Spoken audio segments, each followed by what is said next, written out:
Қоршаған ортаға зиянсыз ферроқорытпа зауыты ашылды. Жобаның құны 30 миллиард теңгеден астам. Қазір зауыт 350 адамды жұмыспен қамтып отыр. 2020 жылы тағы 200 маман жұмысқа қабылданады.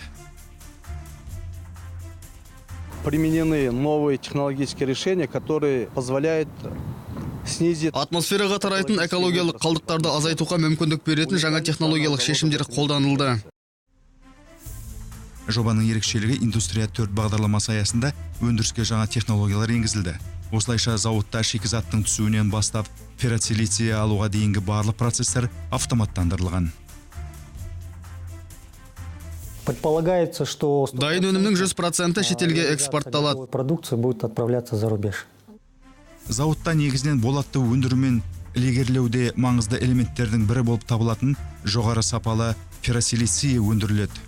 Алғашқы кезеңдерде кәсіпорын жылына 180 мың тонна өнім шығарады. Ал 2020 жылы екінші кезең іске қосылған кезде зауыт жылына 240 мың тоннаға дейін жоғары маркалы ферроцилиций өндіреді.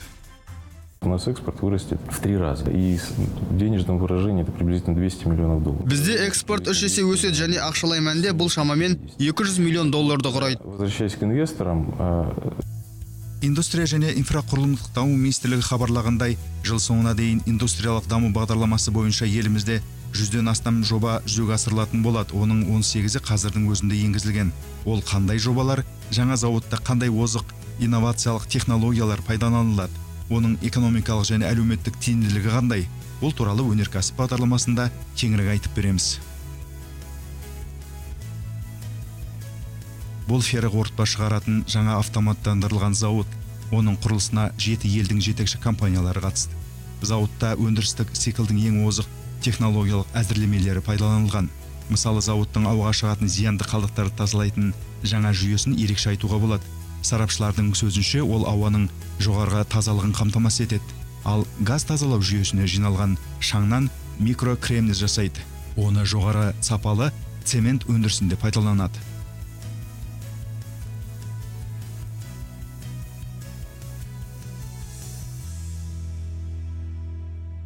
Осы ашылған жаңа ферроцилиций заводы біздің Қазақстанымыздың индустриясын жоғарғы деңгейін көрсеткіш деп айтуға болады. Бұл еліміздің инвестиция тарту жолындағы тағы да бір құтты қадам. Бүгінде өндіріс орында индустрия 4 бағдарламасының барлық талаптарына сәйкес келетін ең озық инновациялық технологиялар қолданды.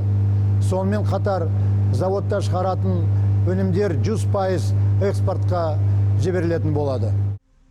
Алынған жоғары сапалы өнім Ресей, Түркия, Оңтүстік Корея, ақш және Еуроодақ елдеріне жеткізілетін болады.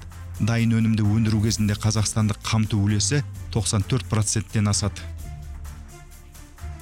Зауыт құрылысына 30 миллиард теңгеден астам қаражат жұмсалды.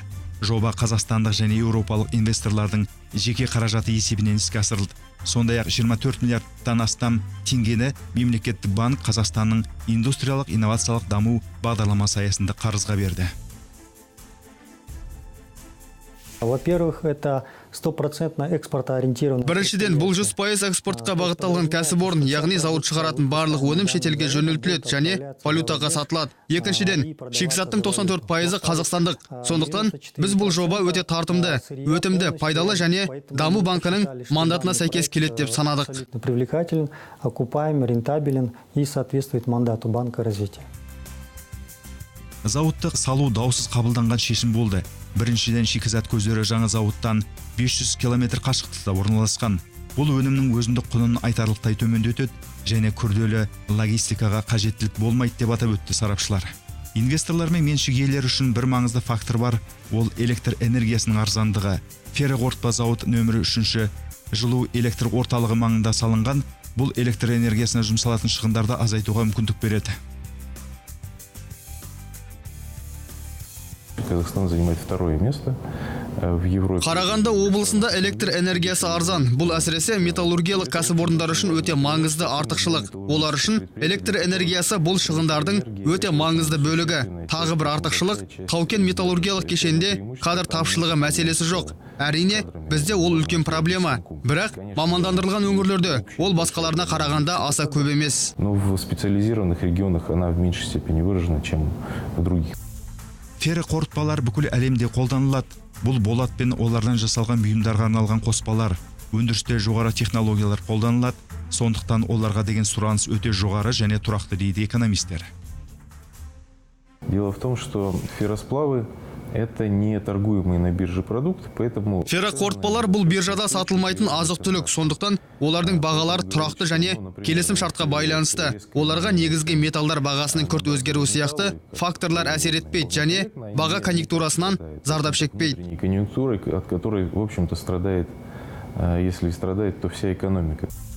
Қазақстанда ферроқорытпаларды өндіру бойынша негізгі бойынша Ақтөбе, Ақсу, Павлодар, Теміртау және Тараздағы металлургиялық зауыттары бар компания. Индустрия және инфрақұрылымдық даму министрлігінің деректері бойынша өткен жылы өндірістің жалпы көлемі 2 миллион 18 мың ферроқорытпаны, ал 2017 жылы шамамен 1 миллион 880 мың ферроқорытпаны құрады. Өндірілетін өнімнің 80%-ін біз Батыс Еуропа, Оңтүстік Шығыс Азия елдеріне, сондай-ақ Солтүстік және Оңтүстік Америкаға экспорттаймыз.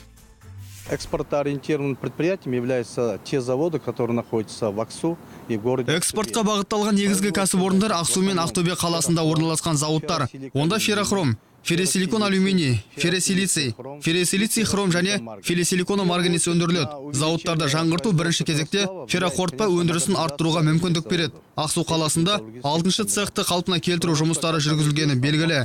Ал Ақтөбеде 4 цех іске қосылды. Жаңа технологияларды енгізу арқылы бізде көрсеткіштер артып келеді. За счет внедрения новых технологий у нас показатели увеличиваются. Сарапшылардың пікірінше, Қазақстанның тау-кен металлургиялық кешенін дамытуда өндірісті жаңғырту маңызды рөл атқарады. Бүгінде саладағы ірі отандық компаниялар өз қызметтерін цифрландыруды ескере отырып жоспарлап отыр.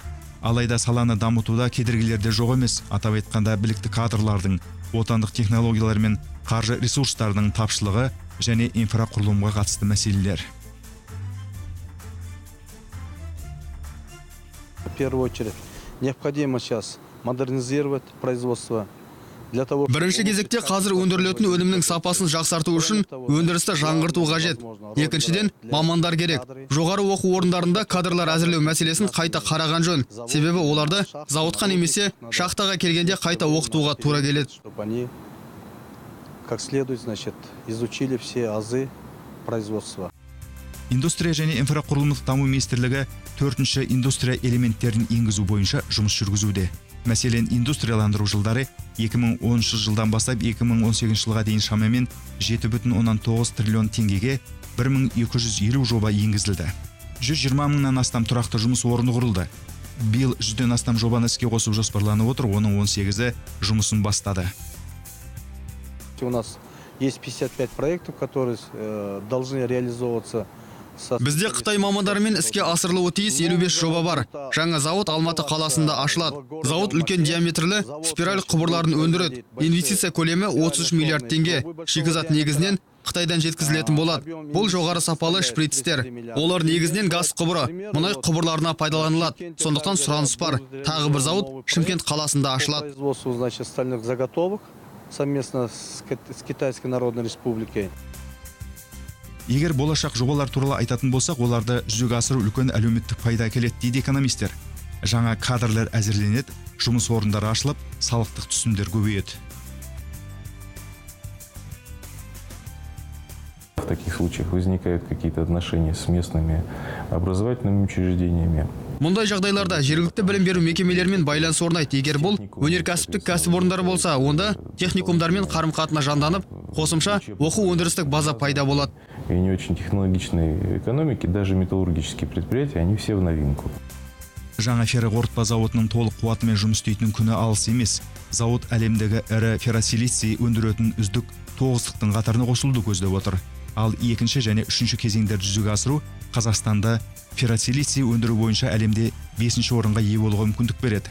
Жалпы индустриялық саясатқа сәйкес аталған жобалардың іске қосылуы әлеуметтік экономикалық ахуалға оң ықпал етеді.